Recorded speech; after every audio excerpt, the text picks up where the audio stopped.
Hello everyone, कैसे हैं आप सभी। स्वागत है आप सभी का आपके अपने यूट्यूब चैनल एकेडमी उत्थान में। तो आज हम क्या पढ़ने वाले हैं, तो हम पढ़ रहे थे मौर्य काल से गुप्त काल तक के राजनीतिक और आर्थिक इतिहास के बारे में, जिसके 2 पार्ट्स हम पढ़ चुके हैं। चूँकि ये बहुत एक लंबा सा चैप्टर है जिससे कि आपके एग्जाम में मैक्सिमम क्वेश्चन आने वाले हैं, तो इसके 2 पार्ट हम पढ़ चुके थे। इसमें एक पार्ट तो हमने ये पढ़ा कि ये सब जो वंश हुए, मौर्य वंश, गुप्त वंश या और भी वंश, इसकी जानकारी आखिर हमें कहाँ से मिली। तो इसमें हमने पढ़ा कि 3 तरह से हमें इसकी जानकारी का पता चलता है।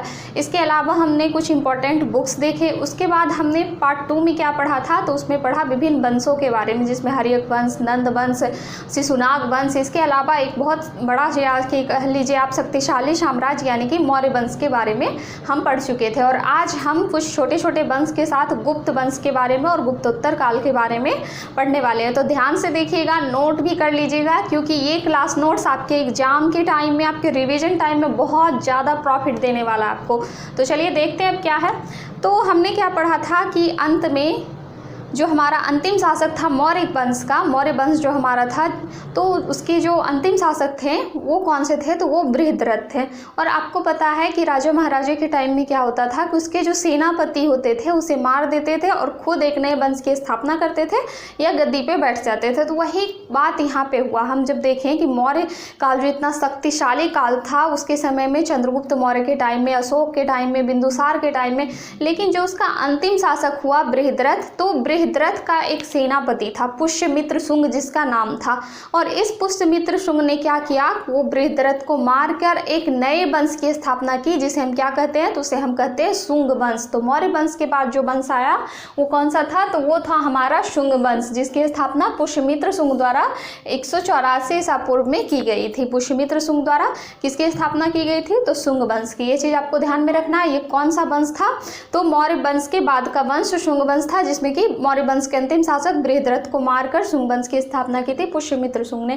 फिर देखिए इसमें ज़्यादा कुछ नहीं, 2-3 छोटी छोटी बातें हमें ध्यान में रखना है इन छोटे छोटे वंश के बारे में। बाकी जो इंपॉर्टेंट वंश है वो बड़े बड़े वंश, उनसे ज़्यादा क्वेश्चन आएंगे। तो देखिए शुंग वंश की अगर बात करें तो इसका अंतिम शासक कौन था, तो इसका अंतिम शासक था देवभूति। इसका अंतिम शासक कौन रहा था, तो देवभूति शुंग वंश का अंतिम शासक रहा और स्थापना पुष्यमित्र शुंग के द्वारा की गई। फिर देखिए उसके बाद जो वंश आता है वो आता है कण्व वंश। शुंग वंश के बाद कण्व वंश का टाइम आता है। और कण्व वंश की स्थापना किसने की, तो वसुदेव कण्व के द्वारा 72 ईसा पूर्व में की गई थी। वसुदेव कण्व जो थे इनके द्वारा कण्व वंश की स्थापना 72 ईसा पूर्व में की गई थी बीसी में।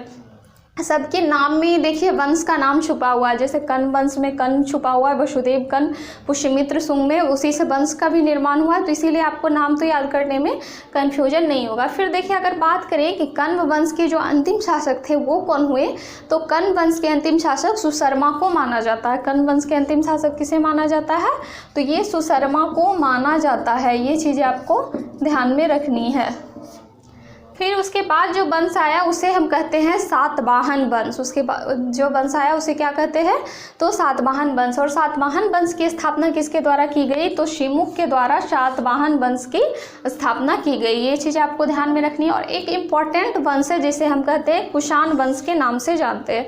तो कुषाण वंश जो था इसकी स्थापना किसने की, तो इसकी स्थापना की गई कुजुल कड़फिसस के द्वारा। आपको मैं बताई थी कि जब हुनों के आक्रमण से बचने के लिए चीन में महादीवार का निर्माण कर दिया गया हुआंगसांग टी के द्वारा, तो उसके बाद क्या हुआ कि ये जो हुन थे वो कहाँ गए, तो वो दूसरे देश में गए जहाँ से कि उन्हें खदेड़ दिया गया।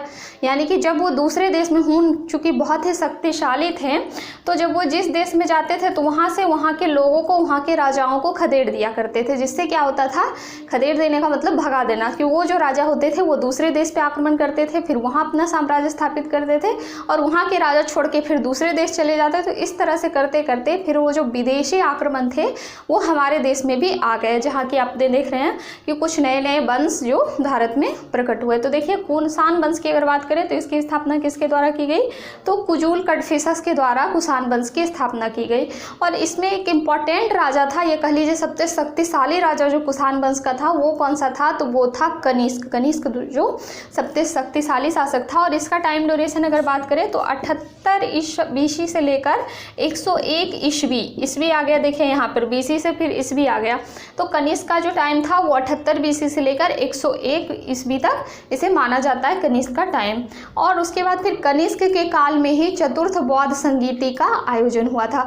शक संवत भी इसी के टाइम में चलाया गया था 101 ईस्वी में, कनिष्क के टाइम में। और फिर देखिए चतुर्थ बौद्ध संगीति की अगर बात करें तो ये भी कहाँ हुआ था, तो कनिष्क के टाइम में कश्मीर के कुंडल वन में हुआ था। कश्मीर के कुंडल वन में कनिष्क के टाइम में ही चतुर्थ बौद्ध संगीति का आयोजन हुआ। इसके अलावा ही एक महान शैली, जिसे स्थापत्य कला की आप शैली कह सकते हैं, गांधार कला शैली, इसका विकास भी कुषाण वंश के टाइम में यानी कि कनिष्क के टाइम में ही हुआ। तो कनिष्क के बारे में और कुषाण वंश के बारे में आपको ये 3-4 चीज़ें इंपॉर्टेंट याद रखनी है।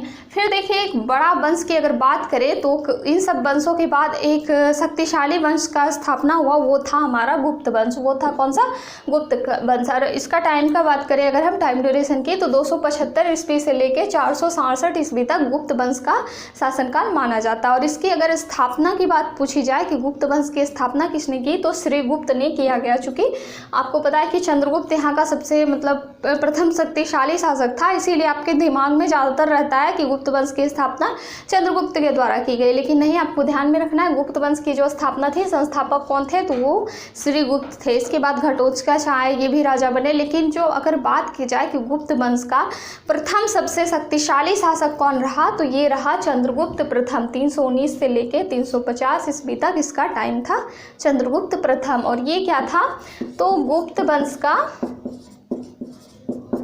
प्रथम शक्तिशाली शासक, फर्स्ट शक्तिशाली शासक कौन सा था, तो वो था चंद्रगुप्त प्रथम। तो इससे रिलेटेड आपको ये चीज़ें याद रखनी है, इनके टाइम ड्यूरेशन के बारे में याद रखनी है।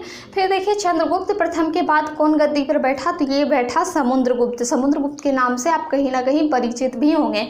तो समुद्रगुप्त के अगर टाइम की बात करें तो 350 ईस्वी से लेकर 375 ईस्वी, यहाँ पे फिर ईस्वी का दौर चलने लगा। तो समुद्रगुप्त का जो टाइम ड्यूरेशन था 350 से 375 ईस्वी। और ये जो था गुप्त वंश का सर्व प्रतापी शासक था। ये इतना प्रतापी था कि इसकी जो तुलना की गई वो किससे की गई, तो फ्रांस के शासक एक नेपोलियन बोनापार्ट हुए थे। आप 10th में उनके बारे में पढ़ चुके होंगे। तो नेपोलियन बोनापार्ट जो फ्रांस के एक शक्तिशाली शासक थे, उनसे समुद्रगुप्त की तुलना की गई। ये इतने महान थे, जिसकी वजह से विसेंट स्मिथ के द्वारा समुद्रगुप्त को भारत का नेपोलियन भी कहा गया, क्योंकि इन्होंने नेपोलियन बोनापार्ट से इनकी तुलना की। तो आपके एग्जाम में ऑब्जेक्टिव में भी ये क्वेश्चन आएंगे कि किसने कहा था, भारत का नेपोलियन किसे कहा गया, तो समुद्रगुप्त को। और भारत का नेपोलियन समुद्रगुप्त को किसने कहा, तो विसेंट स्मिथ के द्वारा किया गया। और ये नेपोलियन कौन था, तो ये फ्रांस का शासक था, नेपोलियन बोनापार्ट। तो ये आपका इंपॉर्टेंट एक क्वेश्चन है। उसके बाद देखिए समुद्रगुप्त की अगर बात करें तो ये बहुत अच्छा वीणा वादक भी था। समुद्रगुप्त जो था ये बहुत अच्छा वीणा वादक भी था, मतलब बजाता था ये बहुत अच्छा वीणा। उसके बाद देखिए अगर बात करें तो उसके बाद कौन सा आया, तो चंद्रगुप्त द्वितीय या विक्रमादित्य का टाइम आया। विक्रमादित्य, विक्रम बेताल वाला विक्रमादित्य ध्यान में रखिएगा। तो चंद्रगुप्त द्वितीय के बाद यानी चंद्रगुप्त द्वितीय, इसी का नाम था विक्रमादित्य। आपको ध्यान में रखना है, ये चंद्रगुप्त प्रथम है, ये चंद्रगुप्त द्वितीय है, और एक थे चंद्रगुप्त मौर्य। तो वो मौर्य वंश के थे। तो चंद्रगुप्त द्वितीय का ही नाम है विक्रमादित्य। आपको कहीं कहीं विक्रमादित्य दिया रहेगा, कहीं कहीं चंद्रगुप्त द्वितीय, कंफ्यूज नहीं होना। तो देखिए चंद्रगुप्त द्वितीय को क्यों जाना जाता है या विक्रमादित्य को, तो सांस्कृतिक उपलब्धियों के लिए जाना जाता है। इनके टाइम में जो सांस्कृतिक उपलब्धियां थी वो बहुत ही चरम सीमा पर थी, यानी कि कला, स्थापत्य, इन सब क्षेत्रों में, सांस्कृतिक क्षेत्रों में इनका काफ़ी योगदान रहा है। किनका, तो चंद्रगुप्त द्वितीय या विक्रमादित्य का। और इनके दरबार में 9 रत्न रहते थे। जैसे आपने मुगल काल में आपको पढ़ना है कि अकबर जो थे, अकबर के दरबार में 9 रत्न रहा करते थे। 9 बुद्धिजीवी या कह लीजिए 9 बुद्धिमान जो व्यक्ति होते थे, उन्हें नवरत्न की श्रेणी में रखा जाता था, जिससे कि राजा विचार विमर्श करते थे। हर क्षेत्रों में अलग अलग लोग थे। तो अकबर के टाइम में बीरबल थे, तानसेन थे, मुल्ला दो प्याजा थे, अबुल फजल थे, हकीम हुकाम, ये सब जो थे वो अकबर के टाइम में था। और इनके अगर बात की जाए तो इनके दरबार में भी 9 रत्न रहा करते थे, जिसमें कि अगर कुछ की बात की जाए तो बेताल दत्त थे, बेताल दत्त, विक्रम बेताल, इसके अलावा कालिदास, इसके अलावा बराह मिहिर, ये सब जो थे ये कुछ प्रमुख यहाँ के जो थे वो नवरत्नों में से एक थे। तो ये सारी चीज़ें आपको ध्यान में रखना है। और चंद्रगुप्त द्वितीय के टाइम में ही चीनी यात्री फाहियान जो था वो भारत आया। चंद्रगुप्त द्वितीय के टाइम में चीनी यात्री फाहियान जो था वो भारत आया। आपको मैं स्तूप में यानी कि स्थापत्य कला में एक चीज़ें पढ़ाई थी कि यहाँ के जो राजप्रसाद थे उसे देखकर फाहियान ने कहा था कि ये जो है ये स्वयं मानव निर्मित ना होकर लग रहा है कि जैसे भगवान के द्वारा निर्मित किया गया। तो वो किनके द्वारा कहा गया था? तो ये फाहियान के द्वारा ही कहा गया था। और ये चीनी यात्री थे और किनके टाइम में भारत आए थे? तो ये आए थे चंद्रगुप्त द्वितीय के टाइम में। तो ये चंद्रगुप्त द्वितीय के बारे में कुछ बातें थी। अब देखिए इनमें एक और प्रमुख शासक हुआ करते थे, वो थे कुमारगुप्त प्रथम। गुप्त लगा हुआ है, इससे आपको चीज़ें याद रखेंगे। और कुमारगुप्त प्रथम जो थे वो किस लिए जाने जाते थे? तो वो शांति काल के लिए जाने जाते थे। इनके टाइम को शांति काल का युग कहा जाता है। तो ये चीज़ें आपको ध्यान में रखनी है। फिर देखिए एक स्कंदगुप्त हुए। ये स्कंदगुप्त जो थे ये अंतिम शासक हुए। गुप्त वंश का अंतिम शासक कौन हुआ? तो स्कंदगुप्त हुआ। और हून आक्रमण भारत पर इसी के टाइम में हुआ था। इसी के टाइम पर भारत में हुनों ने आक्रमण कर दिया, क्योंकि भारत जो थे वो महाद्वीपार का निर्माण नहीं कर पाई हुनों से बचने के लिए। उत्तर पश्चिम सीमा के क्षेत्र पर यहाँ पे भारत का जो ये मैप है इस तरह से, तो उत्तर पश्चिम सीमा के क्षेत्र पर जो थे यहाँ पे भारत भी अगर चाहते तो महाद्वीपार का निर्माण करते जिससे कि हुनों से रक्षा होती, पर ऐसा उन्होंने नहीं किया। फिर देखिए गुप्त काल के बाद जो आता है वो आता है गुप्तोत्तर काल। गुप्तोत्तर काल का मतलब ही हो गया कि गुप्त काल के बाद आने वाला काल। तो इसका टाइम कब से कब तक था? तो 600 से लेकर 1200 ईस्वी तक गुप्तोत्तर काल का टाइम ड्यूरेशन था।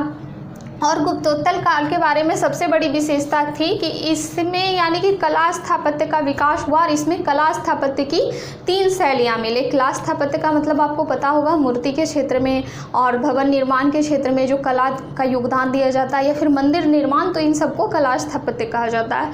तो गुप्तोत्तर काल में कला स्थापत्य की 3 भाग का निर्माण हुआ, 3 शैली का निर्माण हुआ। कैसे याद रखना है 3 शैलियों को? बहुत आसान है। नागर शैली, बेसर शैली और द्रविड़ शैली है। मंदिर आपके एग्जाम में क्वेश्चन पूछा जाएगा कि मंदिर निर्माण की कितनी शैलियाँ थी? तो 3 शैलियाँ हैं, नागर शैली, बेसर शैली और द्रविड़ शैली। अब ध्यान में रखना है कहाँ की शैली को नागर कहा जाता है, बेसर कहा जाता है और द्रविड़ कहा जाता है। तो यहाँ मैं भारत का एक कच्चा मैप बनाती हूँ ऐसे नॉर्मली।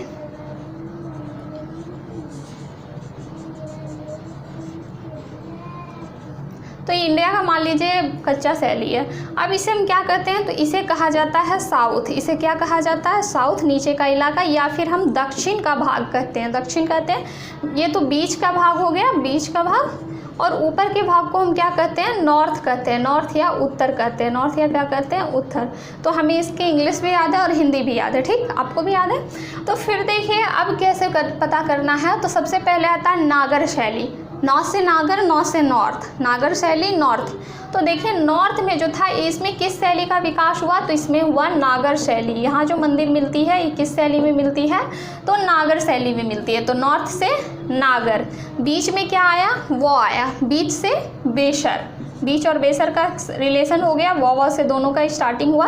तो बीच में जो शैलियाँ बनी मंदिर की शैली, बीच की जो शैली उसे क्या कहते हैं? तो बेसर शैली कहते हैं। नॉर्थ में नागर, बीच में बेसर। और फिर साउथ की ओर चलते हैं। साउथ की ओर चलते हैं यानी कि दक्षिण। साउथ का हिंदी दक्षिण होता है। तो दक्षिण में किस शैली का निर्माण हुआ? तो ये हुआ द्रविड़ शैली। 2 से दक्षिण, 2 से द्रविड़। तो नॉर्थ में नागर, बीच में बेसर और दक्षिण में द्रविड़। आई थिंक कि आपको अच्छे तरीके से ये याद हो गया होगा। तो नागर शैली जो थी वो हमारा नॉर्थ क्षेत्र का शैली था, जिसमें कि कौन कौन से प्रमुख मंदिर हैं आपसे मंदिर पूछा जाएगा। तो लिंगराज की मंदिर जो है, कोणार्क में, उड़ीसा में जो कोणार्क की सूर्य मंदिर है, उसके बाद फिर पुरी जगन्नाथ का मंदिर, ये सब कौन सा है? तो ये सब नागर शैली के उदाहरण हैं। फिर अगर बीच की शैली देखें, बेसर शैली, तो एलोरा का कैलाश मंदिर, एलिफेंटा की गुफा, ये सब जो महाराष्ट्र में है, ये कौन सी शैली में आता है? तो ये बेसर शैली में आता है। फिर दक्षिण भारत की जो भी मंदिर होगी, साउथ मूवी में तो बहुत सारी मंदिर दिखाई जाती है, सबरीमाला की मंदिर और भी जगन्नाथ की मंदिर, तो ये सब, राजराजेश्वर की मंदिर, तो ये सब कौन सी शैली में आते हैं?